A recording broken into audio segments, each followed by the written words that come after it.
ons gaan net so sit, dan gaan ons net 'n gebed saam doen en vir die Here vra om ons harte te open vir die waarheid van sy woord. Vader, baie, baie dankie dat ons vanmôre kan saam wees in die naam van ons Here Jesus Christus, en dat ons weet die Heilige Gees is in ons midde, en die Gees werk en oortuig en lei ons in die volle waarheid. Vader, baie, baie dankie dat ons die voorreg het om die woord in ons midde te mag hê, daaruit te mag lees en onderrigting te mag ontvang. Here, nie om 'n kerk aan mense af te smeer of 'n mense idee nie, maar om te hoor wat die Gees aan die gemeente wil sê, deur die lees van die woord, deur die verklaring van die woord, sodat ons na U getrek kan word, en U kan dien in gees en in waarheid. Dierbare Here, ek dank U vir elkeen wat vanmôre die tyd uitgekoop het, Here, oor verpaaie heen gery het om hier te wees. Ek vra dat U hulle ryklik sal seën met al die geestelike seëninge in Christus Jesus ons Here. Vir hulle wat ingeskakel is, ons vra dat U dit vir hulle maklik sal maak om te luister, en dat hulle ook die waarheid van U woord sal aanhoor, ter harte sal neem, sal uitdra aan elke nasie, taal, volk en stam. En ag Here, as ons kyk na die tye en ons kyk na hoe donker dit in ons land en selfs in die wêreld lyk, en hoe die leiers teenoor mekaar opstaan en die een maak gereed vir oorlog teen die ander, dan hef ons ons hoofde op na bo, want die prins van vrede sê dat hy gaan alles nuut kom maak. Dan gaan 'n dag aanbreek, Here, dat U hierdie elende en sonde belaaide wêreld waarin ons onsself bevind, gaan verander, gaan nuut maak, en U gaan daar regeer 1000 jaar lank, en dan sê die woord, gaan U 'n nuwe hemel, nuwe aarde kom vestig. En dis waarna ons verlang. Here, dis wat ons elke dag motiveer om op te staan. Is nie die volgende salaris wat ons gaan kry, of die volgende bonus, of die volgende ding wat ons gaan koop, of wat ons gaan doen nie. Ons staan op met die begeerte om ons allerbeste te gee vir Christus, ons allerhoogste. En daarom pleit ek, Here, dat U vir ons wysheid sal gee, en die verstaan van hierdie lewe en hoe ons dit moet lewe, sodat ons U in alles welbehaaglik kan wees. Ons vra dat U nou ons samesyn sal seën, en dat U wonderlike naam geheilig sal word. Gemeente, genade, barmhartigheid en vrede word vir U geskenk van God ons hemelse Vader, en ook van ons dierbare Here Jesus Christus, en dit word kragtig menigvuldig deur die werking van sy Gees hier by ons. Amen. Ons vanmôre die woord kan oopmaak by Galasiërs, die eerste hoofstuk. Ons gaan die eerste 5 verse saam lees. Nou, vriende, ek kan ongelukkig nie alles uit die boek Galasiërs met U deel nie. Dit sal 'n paar maande vat om al die waarhede in hierdie boek vir U deur te gee. Maar hierdie gemeente wat ontstaan het met die sendingreise van Paulus, het hierdie hartseer beleef van waar hulle met Christus begin het, en later oorgegaan het, terug na die Joodse tradisies van besny, die onderhouding van die wet, en baie ander dinge, die fokus van Christus afgetrek het. En die apostel Paulus skryf hierdie brief met die doel om hulle terug te bring by die waarheid van die evangelie, wat opgesluit is in die Here Jesus Christus. En dis die doel van vanmôre se boodskap, en ek gaan vanmôre 'n bietjie met u praat oor die gedagte van slagoffer of oorwinnaar, die Bybelse perspektief. Ek wil vanmôre vir u bietjie kom toon uit die woord wie Christus werklik is en wat hy kom doen het, en dat u beter kan verstaan wat die woord vir ons leer. Die deursnee kerk vandag, en dan wil ek nie vir u sê ek dink ek is die enigste een wat weet wat aangaan of ek is reg nie, maar ek wil vir u sê daar is 'n mooi stroom reg oor die wêreld, die gereformeerde stroom wat uitgekom het by 'n beter verstaan van Christus, waar hy nie voorgestel word as hierdie elendeling wat eintlik ons toestemming nodig het om hom dan voor te skryf wat hy moet doen nie. Die deursnee kerk praat vandag van 'n Here Jesus wat niks kan doen as die mens hom nie toestemming gee daartoe nie. En ek gaan vanmôre die lyne bietjie reguit trek om vir u te sê, so Christus is 'n valse Christus. Dis 'n Christus wat jou nie in die hemel sal bring nie. Dis die een wat nie die weg, die waarheid en die lewe is nie. Want as die skepper van die skepsel afhanklik is, dan kan hy nie skepper wees nie. Uit hom is lewe, hy gee lewe aan almal, daarom word hy nie voorgeskryf deur een van ons nie. Al het ons 'n lang belydenisskrif opgestel, waar die mens prominensie geniet en die Here sy diensknegt geword het, beteken dit niks in God se koninkryk nie. Vanmôre gaan ons met u praat oor die gedagte slagoffer of oorwinnaar, die Bybelse perspektief, en dan gaan ons in besonder let op vers 4 en op vers 5 van ons voorgelese gedeelte. Kom ons lees saam. Die apostel Paulus aan die woord, onder leiding van die Heilige Gees. Met ander woorde, geïnspireer deur die Heilige Gees, skryf die apostel Paulus. Hy sê, Paulus, 'n apostel nie vanweë mense of deur 'n mens nie, maar deur Jesus Christus en God die Vader wat hom uit die dode opgewek het. En al die broeders wat by my is, aan die gemeente van Galasië. Genade vir julle en vrede van God die Vader en ons Here Jesus Christus, wat homself gegee het vir ons sondes, sodat hy ons kan uitred uit die teenwoordige bose wêreld, volgens die wil van ons God en Vader, aan wie die heerlikheid toekom in alle ewigheid.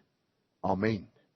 Dit is nie die einde van my preek nie, moenie bekommerd wees nie, ek het voorberei, maar die amen beteken, laat dit so wees. Dit wat die apostel Paulus hier so geskryf het, sê hy, laat dit so wees, aan hom die heerlikheid, tot in alle ewigheid. En ek vertrou dat u ook sal sien, vanmôre se erediens gaan oor eer aan die Here.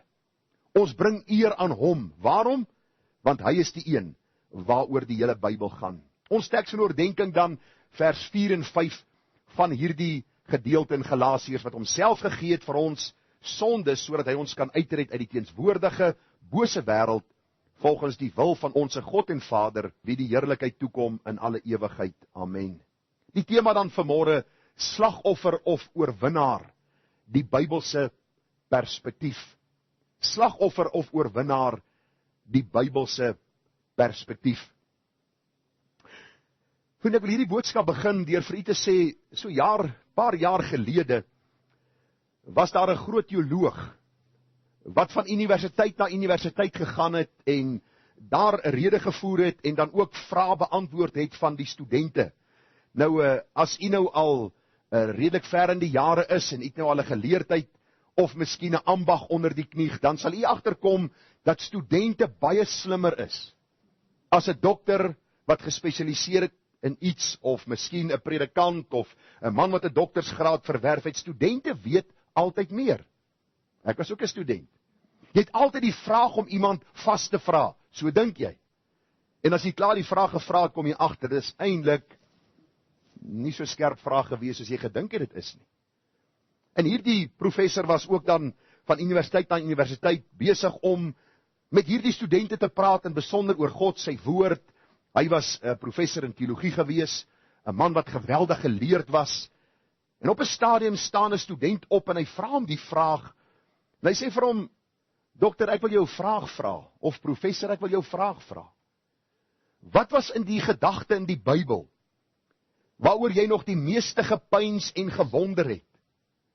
Watter gedagte in die skrif of oor Christus of oor die grootheid van God het jou in verwondering gelaat, en waaroor jy die meeste gepeins het in al die jare van jou studies en van jou lewe as man van die Here?" En hierdie prediker het 'n paar oomblikke vir die man gekyk en hy het geantwoord, en ek gaan vir u die antwoord lees in Engels. Hy het gesê, die gedagte wat hom die meeste aangegryp het in sy hart, waaroor hy die meeste gedink het, en waaroor hy die meeste in verwondering gestaan het, is die eenvoudige woorde van die kinderliedjie: "Jesus loves me, yes I know, for the Bible tells me so." Jy kan miskien vanmôre dink, maar dis maar 'n eenvoudige antwoord vir 'n vraag. Hy kon gepraat het oor die drie eenheid, waaroor hy so lank gepeins het en gelees het en navorsing gedoen het. Hy kon miskien gepraat het oor die verskillende stamme van Israel, en hoe God hierdie stamme geroep het en gestuur het om vir hom 'n getuie te wees. Miskien oor die gebeure aan die kruishout, waar Jesus die 7 kruiswoorde geuiter het. Maar wat vir my aangrypend was van hierdie woorde is, dat hierdie man op 'n punt in sy lewe gekom het met al sy geleerdheid, om te verstaan, dat ons nooit by die punt kan uitkom van verstaan, wanneer ons kyk na God se liefde nie. Na God se liefde vir my en vir jou nie.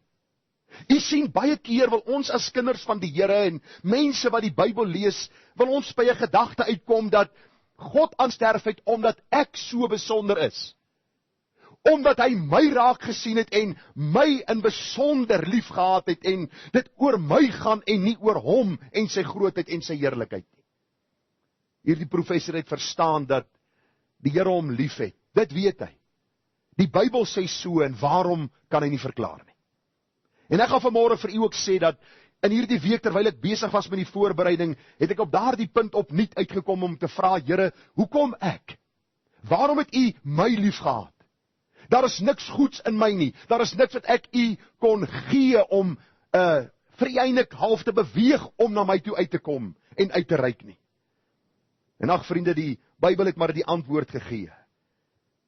Jesus het my lief omdat die woord dit vir my leer. Omdat hy so besonder is. Omdat hy bereid was om die prys te betaal, sodat ek dan ook deel van sy hemelse koninkryk kan wees. Hierdie gedagte, vriende, moet ons in verwondering laat. En ons gaan vanmôre 'n bietjie kyk na hierdie persoon van Christus en vir u opnuut net wys uit die woord wie hy is, wat hy kom doen het en waarom ons nog steeds in verwondering kan staan en altyd in verwondering sal bly staan oor die groot werk wat die Here Jesus Christus kom doen het. In my studeerkamer hierdie week het ek daaraan gedink, ons vier jaar na jaar Paasfees. Die meeste van u het seker al 10, 15, 20 jaar agter die blad waar u 'n Paasdiens bywoon. Ons vier vandag die kruisiging van die Here Jesus, Sondag sy opstanding, en dan is daar 'n paar dae wat verbygaan, dan gaan ons Hemelvaart vier. En dan vier ons Pinkster, die uitstorting van die Heilige Gees. En toe ek oor hierdie gedagtes dink, het ek hier op my notas geskryf, ek vrees dat ons dalk die grootheid van hierdie gebeure mag miskyk in die see van kennis wat ons opgedoen het oor jare. En dat ons vanmôre met kopkennis sit oor hierdie wondergebeure van die kruis, kopkennis oor die opstanding, oor die hemelvaart en die uitstorting van die Heilige Gees, maar ons harte is miskien, ek sê nie dit is noodwendig nie, maar ons harte is miskien koud en afgestomp teenoor hierdie waarheid en hierdie groote God waarvan ons in die Bybel lees. Ek moet vir u sê, vriende, hoe meer 'n mens lees, en jy lees net om kennis te versamel, hoe meer samel jy inligting in en kennis in, maar hoe kouer raak jou hart teenoor hierdie heilige God. Ek wil vir u sê, my en jou hart kan so gou en so maklik koud en afgestomp raak teenoor die groote God, en die wonder van die kruis gebeure, dat ons die persoon mis, wat sy lewe in liefde as 'n losprys vir ons kom gee het. Ons kan so koud en afgestomp raak teenoor Christus en die werk aan die kruis, dat ons vergeet dat Jesus loves me so, for the Bible tells me so. Wanneer laas is daar 'n opgewondenheid in jou hart teenoor hierdie Here Jesus Christus waarvan ons vanmôre gaan praat? Die waarskuwing geld ook vir ons vanoggend, wat uit Matteus 13 vers 15 kom, en dan sê ek die waarskuwing vir my en vir jou wat inluister vanmôre. Daar staan in Matteus 13:15, want die hart van hierdie volk het stomp geword, en met die ore het hulle beswaarlik gehoor, en hulle oë het hulle toegesluit, sodat hulle nie miskien met die oë sou sien, en met die ore hoor, en met die hart verstaan, en hulle bekeer, en ek hulle genees nie. Onthou u, terwyl Jesus op aarde was, hy doen wonders, hy doen tekens, hy vermeerder brode, hy wek dooies op, die volk sien dit. Op 'n stadium wou hulle hom met geweld koning maak, en later het hier dieselfde mense wat die palmtakke in die straat gegooi het toe Jesus ingekom het in Jerusalem, geskree, kruisig hom. Dis die gevaar van my en jou hart. Dit raak stomp, dit raak afsydig, ons hoor al hierdie goed, maar dit dring nie meer in ons siele in, om ons te bring by aanbidding van hierdie God van die Bybel nie. Daarom is dit vanmôre vir my en vir jou nodig om opnuut te luister na wat die woord sê, en opnuut te sê, Here, hier is my lewe. Christus moenie iets ver eenkant wees, iets waaroor ek praat wanneer dit nodig is nie. Hy moet die een wees wat vir my alles is. En gaan ons vanmôre opnuut herinner word aan die enkel grootste gebeurtenis op aarde, naamlik die kruisiging van ons dierbare Here Jesus Christus, onder die tema, is hy 'n slagoffer gewees, of eintlik oorwinnaar wat na hierdie aarde gekom het. Nou vriende, vanmôre wil ek 'n stelling maak, en dan gaan ons by die eerste gedagte uitkom. En hierdie stelling vanmôre is dat die meeste van ons het groot geword met 'n verkeerde verstaan van die Jesus van die Bybel. Dit was die eerste jaar of die derde jaar op my kweekskool opleiding, toe die Here die mat onder my voete moes uitruk, om vir my te wys, Gerard Bekes, jy het geword in 'n kerk wat 'n verstaan van Jesus het, wat nie noodwendig die Bybelse verstaan van Jesus is nie. Glo my, toe hierdie mat begin onder my voete uitgetrek word, moes ek die skrif ondersoek en vir die Here vra, Here, help my om te verstaan wie Christus werklik is. Kom ek gaan vir u sê wat my en jou verstaan is, waarmee ons groot geword het, en as u nie met my saamstem nie, is baie welkom, kan u saam met my oor 'n koppie koffie daaroor gesels, moet asseblief nie met 'n narkie gooi nie. Ek vra dat u met my sal gesels, maar hoor gou die verstaan waarmee ek groot geword het, waarmee u groot geword het. En dan praat ek van die deursnee kerk in Suid-Afrika groot geword het, en die verstaan wat hulle van die Here Jesus het. Die meeste van ons, as ons die naam Jesus hoor, dan sien ons die prentjie van die maarman met die mooi baard, wat met 'n staf in die een hand staan en 'n skapie onder die ander, by 'n toedeur met die verlange dat iemand tog sal oopmaak. Stem jy saam? Ons sonnaskoolboekies, die tipiese prentjies wat ons skryf, wat die Rooms-Katolieke kerke vir mense gee, waarmee ons groot word, hierdie Jesus, wat eintlik soos 'n bedelaar by die poort van die mens se hart staan, en wag dat die mens sal oopmaak. Watter patetiese verstaan van Jesus, van die Skepper, van die Redder. 'n Ander beeld wat ons dikwels sien, wanneer dit kom by die Here Jesus, en as ons sy naam hoor, dan dink ons aan 'n baie teleurgestelde man, wat 3 keer pleit, dat die beker van sonde by hom sal verbygaan. En baie teleurgesteld niks terug hoor van die Vader nie. As u vanmôre dink, miskien gaan ek te wyd hiermee, gaan luister na die nuwe hervormers, gaan luister na die deursnee teoloog op universiteit in Suid-Afrika en wêreldwyd. Die meeste het die gedagte van, dat hierdie Christus eintlik 'n held is, maar God die Vader moet ons haat. Want kyk wat het hy gedoen. Sy seun vra hom, dat die beker by my verbygaan, en hy hoor hom nie. Dis die beeld wat ons mee groot word. Hierdie Christus wat eintlik vra en niemand antwoord hom nie. Ons dink aan 'n uitermate stom geslaane, verbaasde Jesus, nadat Judas hom verraai het met 'n soen. So asof Jesus nie geweet het, dit gaan gebeur nie. Ons dink aan prentjies waar Jesus op die grond voor die Romeinse soldate lê, en amper pleitend vra, wil julle nie maar ophou nie. Dis die beeld waarmee die meeste kerke en Christene sit.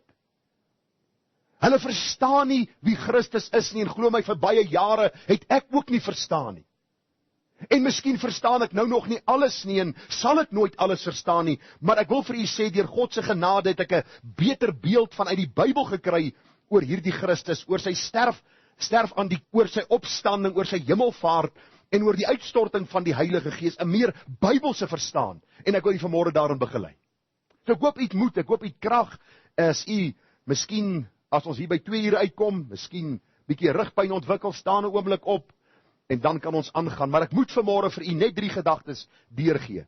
Van hierdie Here Jesus, was hy 'n slagoffer? Was hy een wat pleit, en wat soebat by mense, dat hulle tog nie aan hom sou doen, wat hulle gedoen het nie? Of was hy oorwinnaar, wat juis hierdie lyding moes deurgaan, sodat hy verheerlik sou word, soos ons in die 5de vers gesien het? Ek wil vanoggend poog om die lyne reguit te trek, deur aan u te toon, wie hierdie Jesus is, en wat die doel en missie van sy koms was.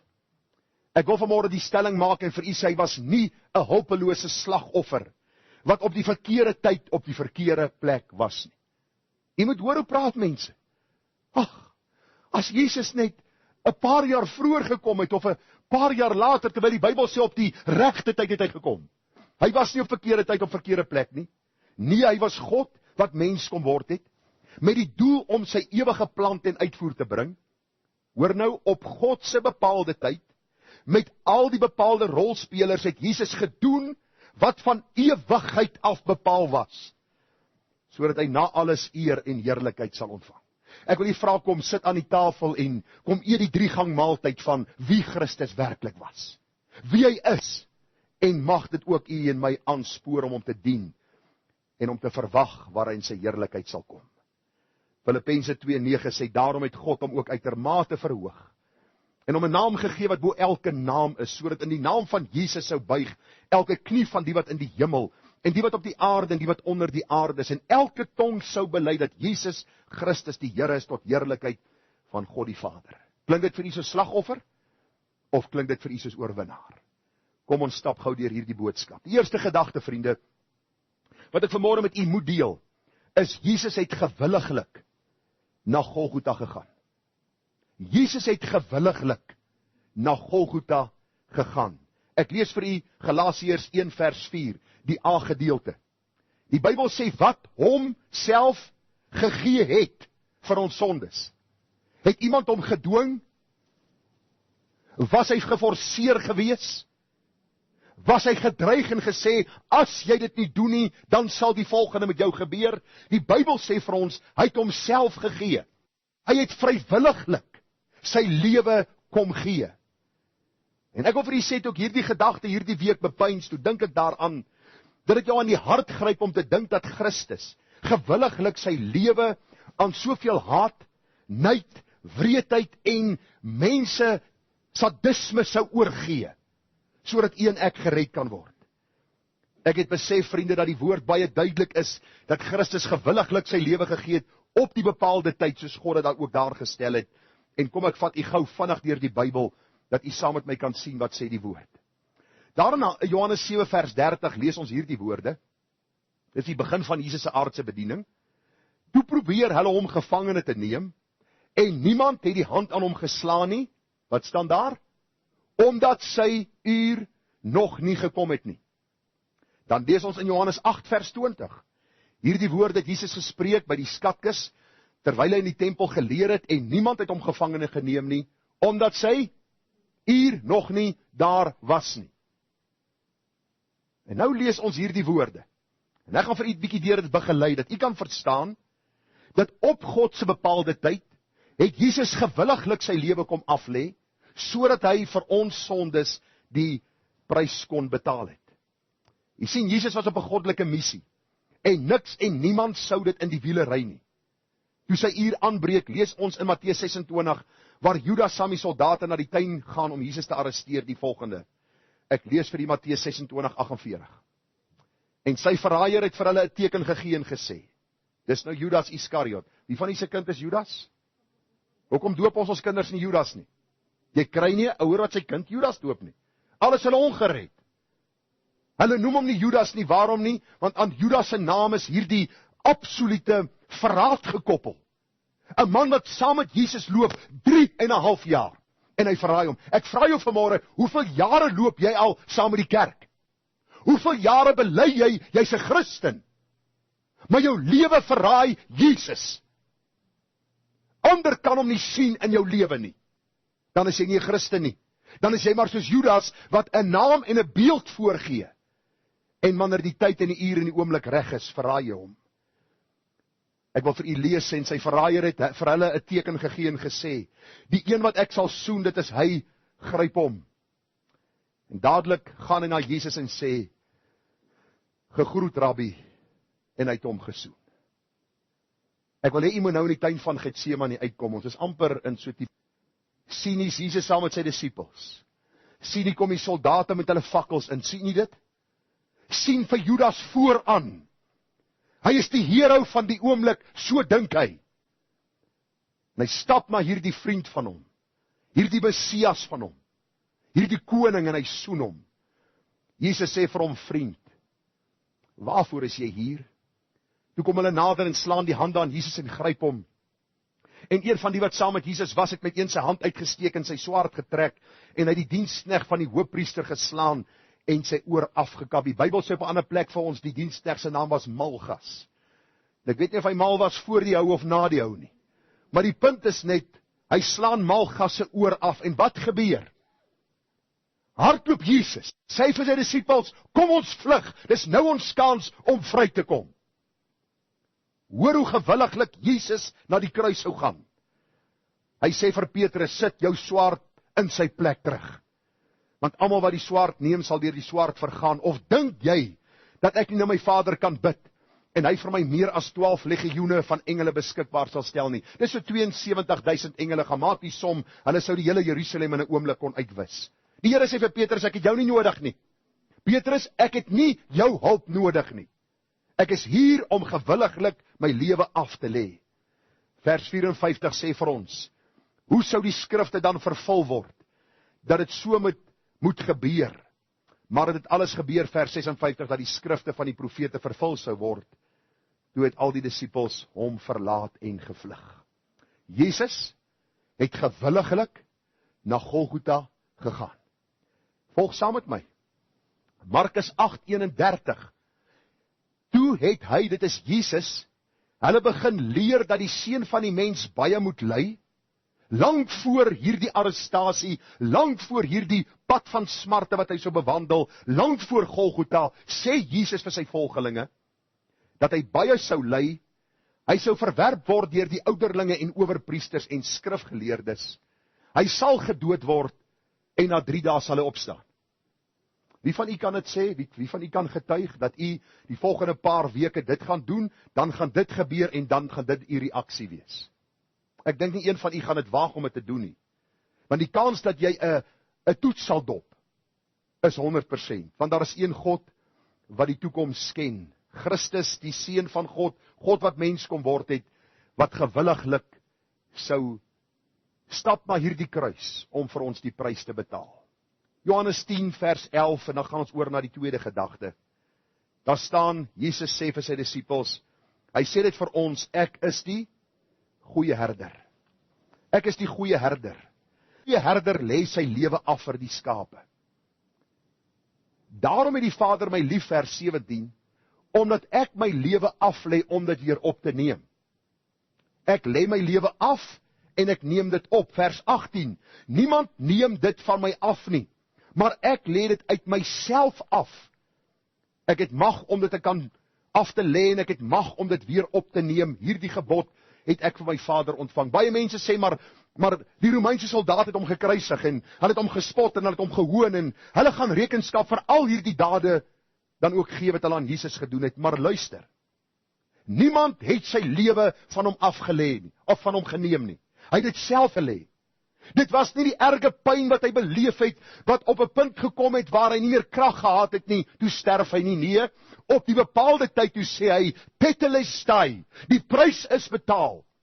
En hy het sy hoof gesak en hy het gesterf op die oomblik soos hy dit bepaal het. Dis die Christus van die Bybel. Hy was nie 'n slagoffer wat deur mense doodgemaak is nie. Alhoewel hulle rekenskap gaan gee vir al hierdie lyding wat hulle hom aangedoen het, wat tot sy dood gelei het, maar die Bybel sê hy het gekom gewilliglik na die kruis om sy lewe af te lê, sodat ons gered kan word. Ek wil vanmôre vir u sê, dis die Christus van die Bybel. Hy's gebore in die stal te Bethlehem.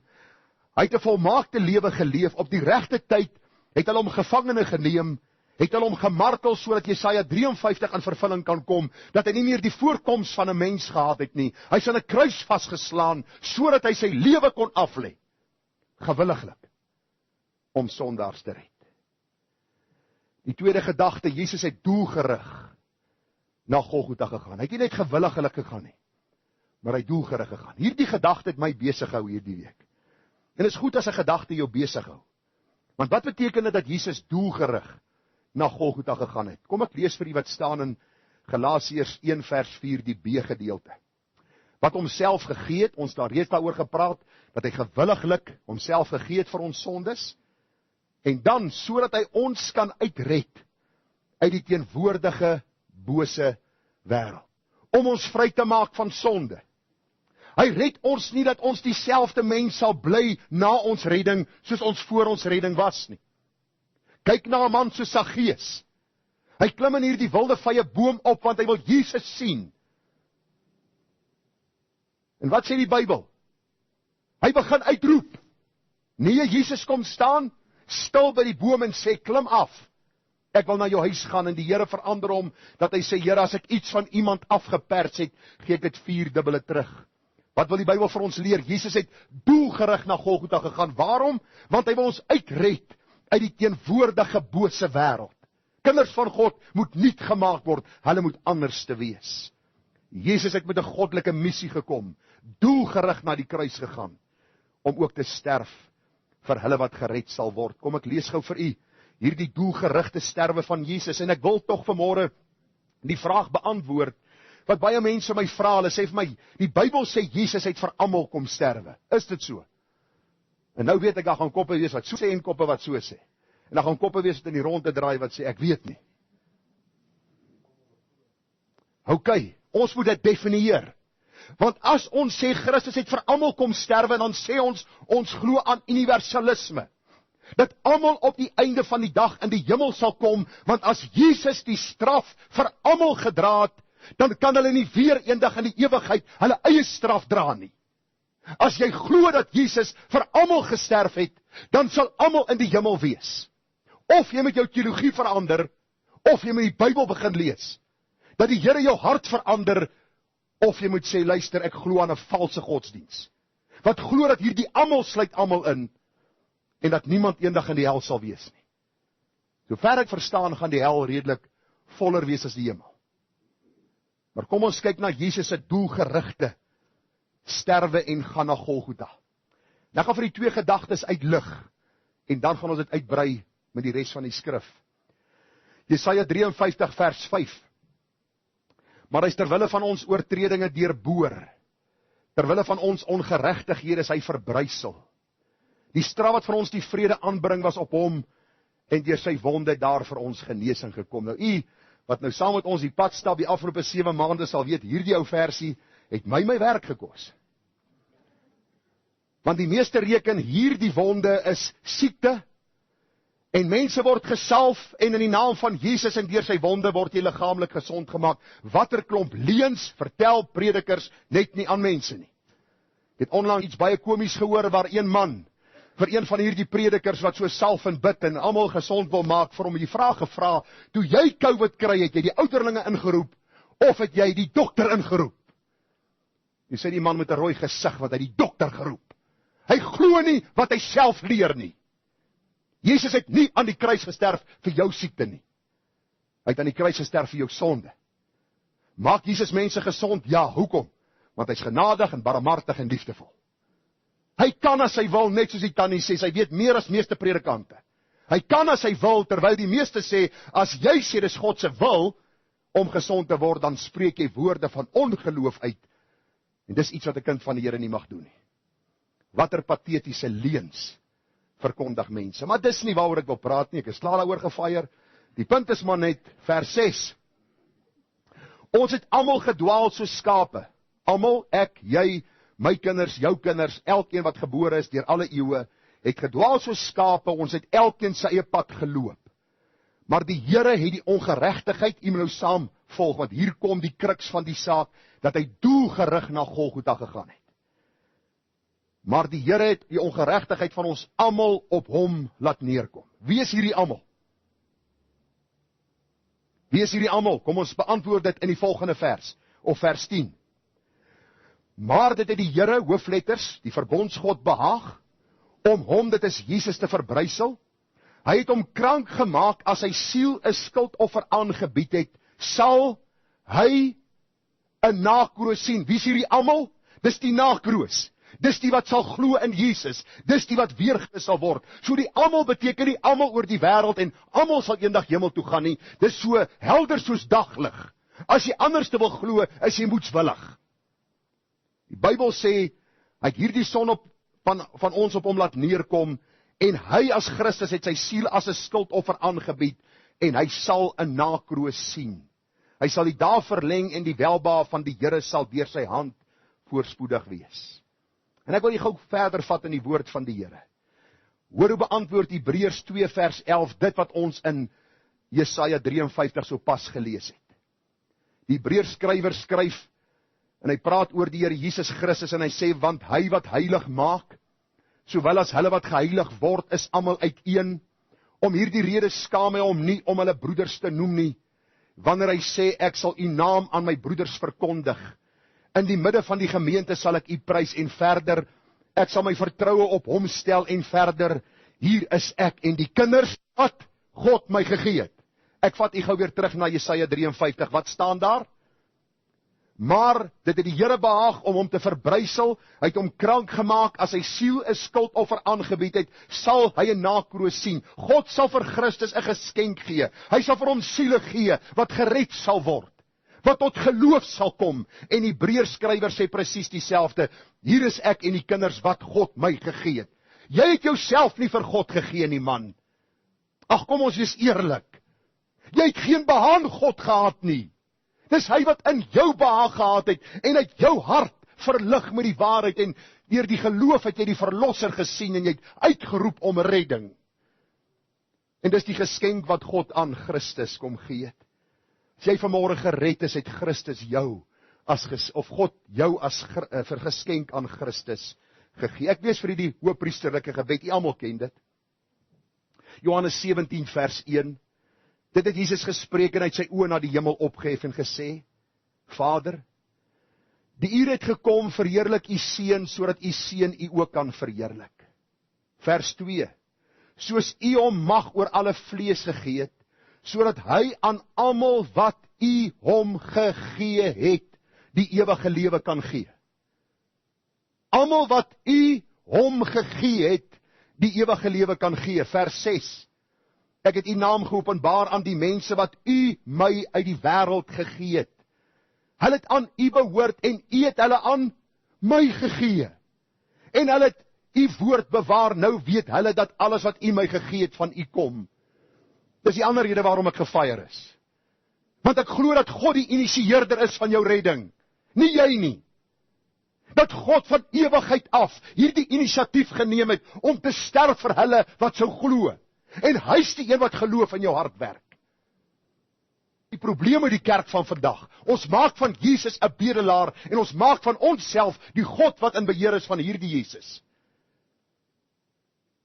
Hierdie Christus, as jy vanmôre gered is, as jy vanmôre uitgeroep het om genade, as jy vanmôre weet jou lewe het nuut geword, was dit God wat hierdie geskenk aan Jesus gegee het. Jy al gedink daaraan dat jy 'n geskenk is?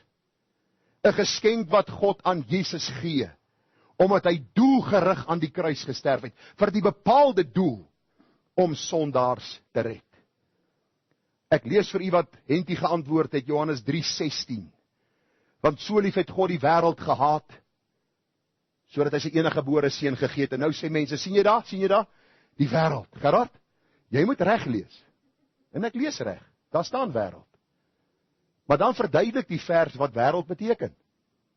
Daar is 'n algemene genade wat na die wêreld uitgaan. Wat beteken nie almal gaan gered word nie.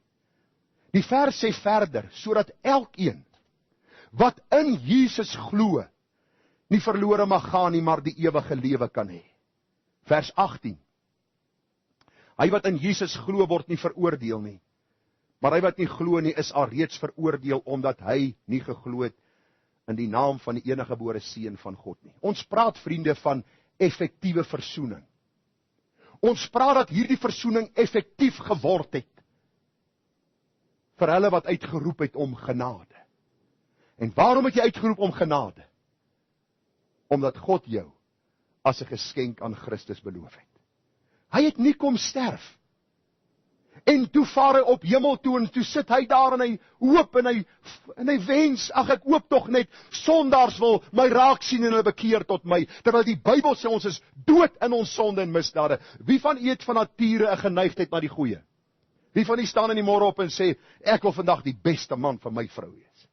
Ek wil haar koffie maak, ek wil ontbyt in die bed bring, ek gaan haar voete masseer vanmiddag, en ek gaan vir my vyande, ek gaan vir al die taxi bestuurders 'n missie uitdeel met handskoene. En vir hulle sê, Jesus is vir hulle. Wie van u daai geneigtheid? Die oom het nou iets belangrik gesê. Hoekom probeer ons dit? Hoekom is daar 'n begeerte in ons hart om dit te doen, alhoewel ons dit nie altyd doen nie? Want God werk dit in ons. Van nature sal ons dit nooit doen nie. Dink jy die leier van China is liever die leier van Amerika? Drink hulle tee saam? Nee. Die hele gedagte is net, die natuurlike mens wil God nie dien nie. Daarom het God vir Christus 'n geskenk beloof, en as jy weergebore is jy daardie geskenk. Daarom het Christus doelgerig kom sterf, sodat sy verlossing effektief kan word, ook in jou lewe. Daarom sê die Bybel, volg tog saam, ek lees net vir u wat sê die Bybel. Nie meer as die Bybel sê nie. Die Bybel sê, ek gee hulle die ewige lewe. Ek kom nie na Jesus en sê, Here, ek wil net vir u sê, ek is hier om die ewige lewe te ontvang, wat u beloof het nie. Wie van u het al so gebid? Ek praat nou nog met 'n senior predikant en ek niks op wat ek sê nie. Ek praat met hom, ek sê vir hom, ons praat oor genesing en hy sê vir my, luister, jy moet nie bid dat God se wil sal geskied in genesing nie, want dan spreek jy woorde van ongeloof uit. Hy sê selfs wanneer jy gered wil word, jy vra nie. Here, as U wil is, red my siel nie. Jy gaan na hom toe en jy sê vir hom, ek kom haal dit wat U aan die kruis vir my alreeds bewerk het. Wat 'n arrogansie in kerke, waar ons sê ons glo aan Jesus. Ons sê ons het 'n regte verstaan van die soewereiniteit van God. Maar as dit kom by redding, dan dink ons, is ons wat die Here beïndruk met ons gee van. Terwyl die Bybel sê, hy gee ons die ewige lewe. En hulle sal nooit verlore gaan tot wanneer nie? Tot in ewigheid nie. En niemand sal hulle uit my hand ruk nie.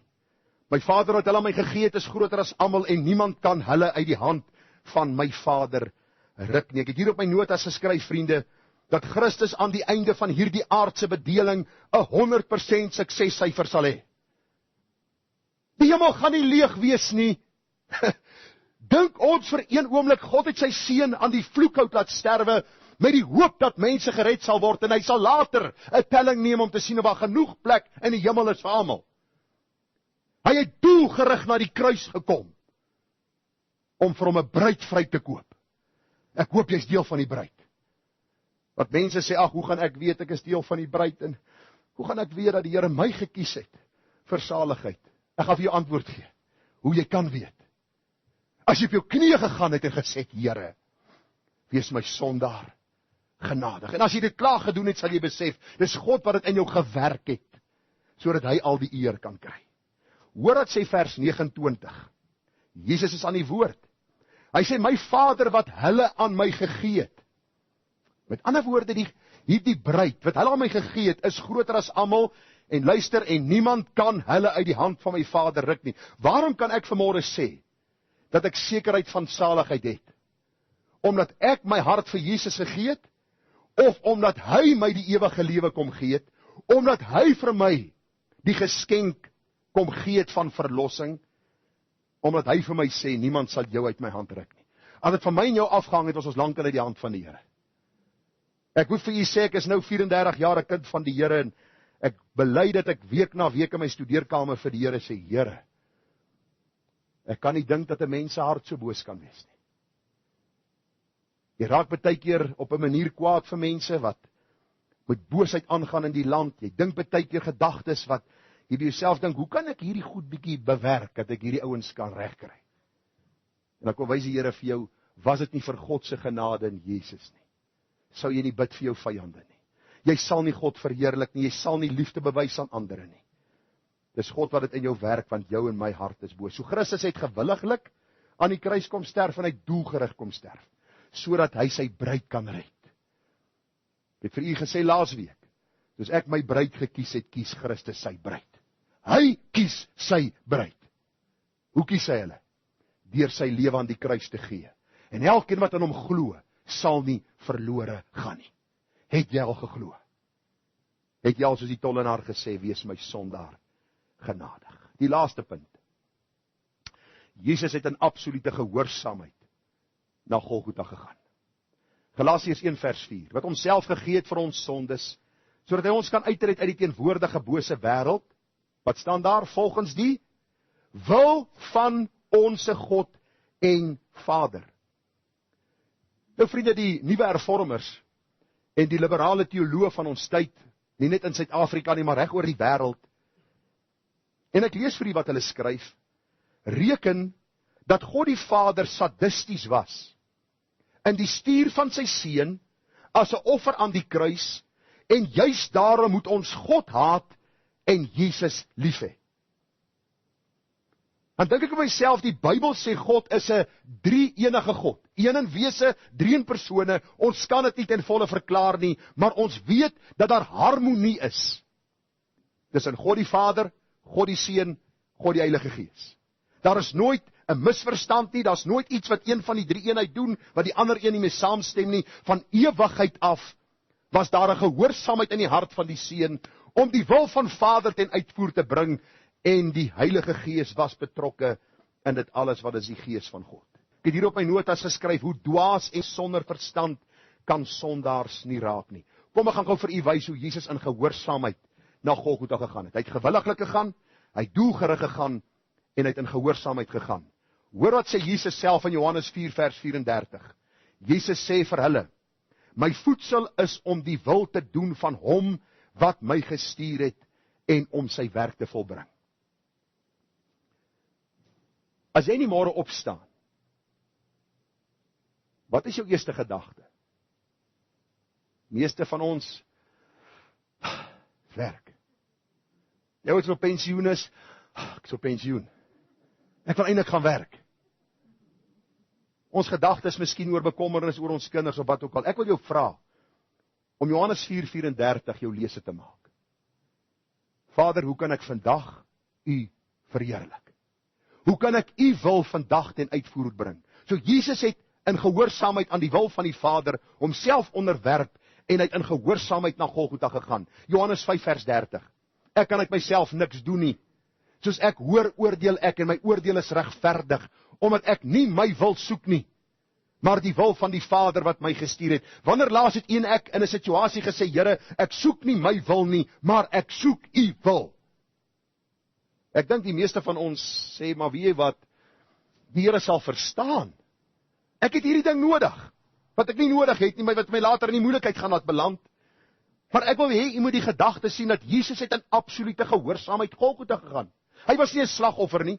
Vader het hom nie aan sy nek gegryp nie, en ek sê dit met baie respek, Vader het hom nie aan sy nek gegryp en gesê, jy sal Golgotha toe gaan nie. Van ewigheid af, ek gaan nou vir u wys, nog voor Adam en Eva geskape was hierdie verlossingsplan daar gestel. Nou skok ek u en Sondag kom jy nie terug en sê, yes, daai ou het sy kop gestamp. Waar kom hy in al hierdie goed? Luister, God van ewigheid af het nie tyd nie. 100,000 miljoen jaar in ons terme is vir hom soos vandag, en oor 100,000 miljoen jaar van nou af is dit soos vandag, soos nou. Hy is die ewige. Hy is nie soos ek en jy nie. En hy het nie die plan as 'n plan B uitgedink en gesê, ek hoop Adam en Eva sondig nie. Ek hoop Adam en Eva sondig, ek hoop Adam, kom die slang, ek hoop hy sondig nie, ek hoop hulle is, daar sondig hulle. Wat moet ons nou doen? Wat moet ons nou doen? In die hemel was daar 'n totale verwarring. Dis wat mense preek, man. Wat 'n klomp leuns. Van ewigheid het God geweet wat sal gebeur en hy het hierdie plan daar gehad, daar gestel. En sy wil is 100% uitgevoer deur God die Seun, omdat God die Seun in gehoorsaamheid kruis toe gegaan het. Volg saam met my. Ek is amper klaar. Lukas 22:41. En hy het hom van hulle afgesonder, dit is Jesus, het hom van sy disippels afgesonder, omtrent so ver as 'n mens met 'n klip kan gooi, en neergekniel en gebid. Nou vriende, hoe ver 'n klip gooi is, weet ek nie. Party mense kan 'n klip gooi. En party mense kan 'n klip gooi. Dis nie die punt nie. Hy het hom afgesonder, want hierdie stryd was intens. Hy sê terwyl hy hom afsonder, Vader, as u tog maar hierdie beker van my wil wegneem. Laat nogtans nie my wil nie, maar u wil geskied. Kom ek vat u na 'n simpel, eenvoudige ding in ons almal se lewens. Wanneer ons siek word. Die meeste van ons bid, Here, asseblief, maak my gesond. En ons skerm, en ons neg, en ons raak kwaad vir die Here, en ons sê vir hom, Here, ons dien u. Here, dis die 4de ding wat my nou al tref, wanneer gaan dit ophou? Jesus kyk die beker van sonde in die oë. Die sondelose sien dat hy die sonde van jou en my op hom moet neem. Die angs in sy lewe is so groot dat sy sweet bloeddruppels word, en wat sê hy? Vader, as dit u wil is. Dit gaan nie oor my nie. Dit gaan oor die eer van God die enig. En ek is die uitverkore kanaal waardeur u die verlossing sal bewerk. En hy sê, laat u wil geskied. Vers 43, hierdie stryd was so intens as in die tuin.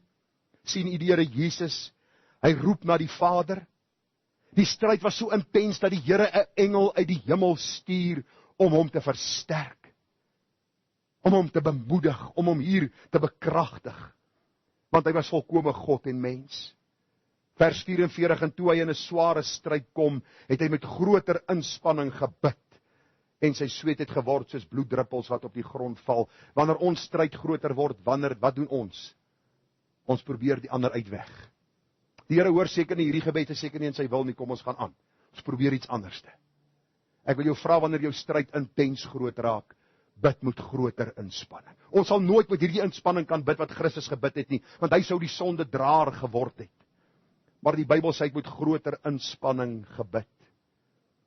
Ek wil u vat na wat die Bybel sê in Handelinge 2:22, Jesus sterf, hy staan op, en nou sê die Bybel vir ons, hy vaar op, die Heilige Gees word uitgestort, en hoor wat sê Petrus in sy eerste preek. Petrus se eerste preek klink so: Israeliete, en dis nie julle nie, dis nie ek nie, as jy dink jy is deel van die Israel volk, jy is nie. Ek hoor ons gaan terug na British roots toe, ek hoor as 'n vrou in 'n kerk, ek sal nie 'n naam noem nie, maar sy het haar naam nou verander na Java, something, Sava Abraham, en sy het daarom af aanbou, want sy is nou Israeliet, jy is nie Israeliet nie, ek is nie Israeliet nie, ons is heidene uit genade gered. Ek hoop dat ons is die ding uitgeklaar. Ek wil sê, gemeente, luister na hierdie woorde. Jesus die Nasareëner, 'n man deur God vir julle aangewys met kragte en wonders en tekens wat God deur hom onder julle gedoen het, soos julle ook self weet. Nou praat hy met die Israeliete, hulle wat hom gekruisig het. Vers 23, hom wat deur die bepaalde raad en voorkennis van God oorgelewer is. Dit was nie verkeerde tyd, verkeerde plek nie, van ewigheid af het Christus gekom, om in gehoorsaamheid God die Vader se wil ten uitvoer te bring. Daarom, wat deur die bepaalde raad en voorkennis van God oorgelewer is, het julle deur die hande van goddelose manne geneem en gekruisig en omgebring. Vers 24, hom het God opgewek, nadat hy die smarte van die dood ontbind het, omdat dit onmoontlik was, dat hy daardeur vasgehou sou word. Handelinge 4:27, want waarlik, Petrus spreek weer, hierdie Herodes en Pontius Pilatus het saam met die heidene en volke van Israel vergader teen u heilige kind Jesus wat u gesalf het, om alles te doen wat u hand en u raad vooruit bepaal het om plaas te vind. Ek wil vanmôre vir jou die stelling maak, en jy kan dit vanmôre gaan oordink by die huis. Die deursnee kerk glo nie God is soewerein nie. Wat beteken dit? Dat God doen wat hy wil, wanneer hy wil, soos hy wil, met wie hy wil. As niemand wat sy hand kan afslaan, Daniël 4:35, en vir hom sê, wat doen jy nie? Die meeste kerke glo dit nie. Hulle glo dat God optree volgens my opdragte. Ek bid, nou begin God werk. Luister, God wag nie vir jou gebed nie. Jy bid omdat God dit in jou hart gewerk het. Ek wil hê ons moet die prentjies, die bordjies net verhang. Die prentjie regkry. Ek is nie die een wat God voorskryf nie. Hy is die een wat ons voorskryf. So wanneer is hierdie verlossingsplan daar gestel nog voor die grondlegging van die wêreld? Die voorkennis van God, die gebeure nog voor die tuin van Eden, het God alles bepaal soos dit sal plaasvind. Nou kan u sê, ja, maar nou wil jy vir ons sê, ons is spionne. So God het vir Judas daar gestel, en God het Pilatus daar gestel, en God het die Romeinse soldate daar gestel. Dis nie wat die Bybel sê nie. Want die Bybel sê, elkeen gaan vir sy eie dade rekenskap gee. So ek wil hê jy moet die balans kry, dat God van ewigheid af bepaal het, die rolspelers het gewilliglik ingewillig om te doen wat hulle gedoen het, Christus in gehoorsaamheid doen wat Vader van hom vra. Daarom moet ons vanmôre die vraag beantwoord, of glo ek het ons die vraag beantwoord, was Christus slagoffer 'n oorwinnaar? Wat sê die Bybel daaroor? Hy het gewilliglik na Golgotha gegaan, doelgerig, in absolute gehoorsaamheid. Daarom, vers 5 van Galasiërs, aan wie die heerlikheid toekom tot in alle ewigheid. Want hoor wat sê Filippense 2, gaan dit vir u nou in konteks lees. Filippense 2 vers 6 sê, hy wat in die gestalte van God was, het dit geen roof geag om aan God gelyk te wees nie, maar het hom self ontledig deur die gestalte van 'n diensknegt aan te neem. En aan die mense gelyk geword en in gedaante gevind as 'n mens, het hy homself verneder deur gehoorsaam tot die dood toe, ja, die dood van die kruis. In gehoorsaamheid het hy dood van die kruis gesmaak.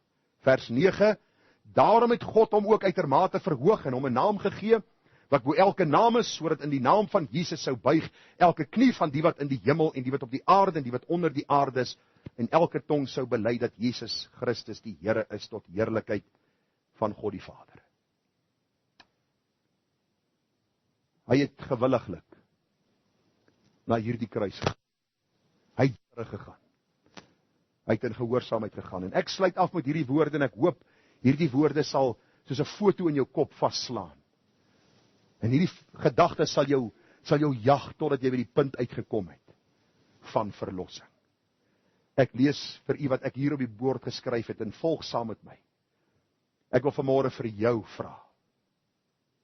Ek wil vanmôre vir jou vra wat hier is, wat inluister. Hoeveel goeie Vrydagdienste het jy al bygewoon? Hoeveel keer het jy al gehoor dat Jesus gewilliglik, doelgerig en in gehoorsaamheid sy lewe kom gee het? Ja, kom sterf uit om vir hom 'n bruid te red en tot vandag toe verhard jy jou hart. Tot vandag toe stel jy uit. Probeer jy op eie meriete die koninkryk van God beerwe. Dan wil ek jou nooi vanmôre staan stil en kyk.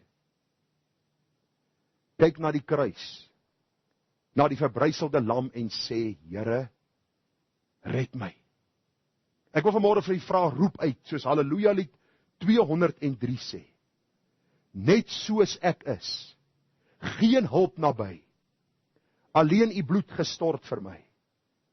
Getrek tot u deurboorde sy, o lam van God. Ek kom. Vanmôre se geleentheid is wat God 'n afspraak met jou gemaak het, om hierdie vraag aan jou te vra. Verstaan jy dat Christus nie as slagoffer gekom het nie, maar as oorwinnaar, sodat hy oor jou sonde kan triomfeer, vir jou die ewige lewe kan gee, jou kindskap kan gee, jy deel van die bruid van Christus kan word, en dan vir hom kan lewe tot die dag, dat hy jou sal kom haal. Ek pleit by jou dat jy sal dink by hierdie goeie Vrydagdiens, oor die toestand van jou siel, en dat jy sal sê, Here, red my. Kom ons bid saam.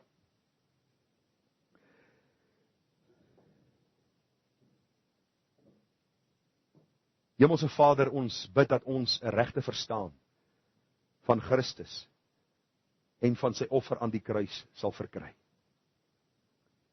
Ons bely dat ons as mens in hierdie 21ste eeu so geïndoktrineer word deur wêreldse denke, selfs in die kerk, dat ons dink dat u van ons afhanklik is, terwyl ons eintlik in ons wese, nie net van ons tydelike nie, maar ook ons geestelike lewe, absoluut van u afhanklik is. Here, dankie dat u gewilliglik na die kruis gegaan het. Dankie dat u, Here, doelgerig gaan sterf het, om vir u 'n bruid vry te koop. Dankie dat u, Here, in gehoorsaamheid daardie elende en smart en droefheid en hoon en smaad van die kruis verduur het. Want van ewigheid af was dit u goeie wil en u voorneme gewees. Dit was nie plan B gewees nie.